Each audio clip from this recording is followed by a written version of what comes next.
Today I thought I'd show you a little bit of my tomato trellising techniques. This one is where I prune the tomatoes to 2 main leaders and then knock off all the suckers except for those 2 main leaders.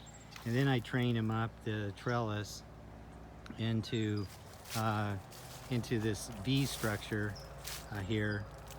The V structure is new for me this year. I used to just have one row, one line, but I found that they were getting very cluttered. They were growing together a little too tight. And so this way, I think they're going to be a lot nicer and more open. So we'll see how that goes. And you're probably familiar with this string technique. I use baling twine actually because it's so strong.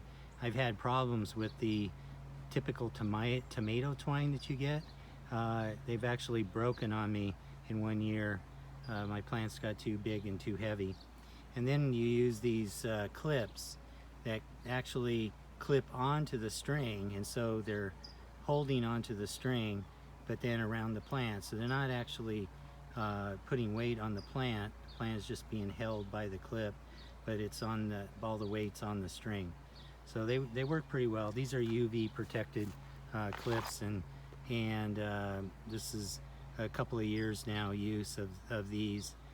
They last better than the white clips, which have no UV protection, and they basically need to be thrown away after they just break up after 1 year.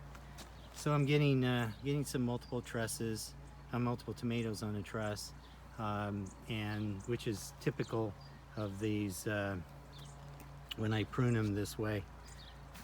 Here's an example on this side where you get 3 nice sized tomatoes. These will be full-size beefsteak. There's actually 4 on that one truss there. So anyway, that's a short clip for today.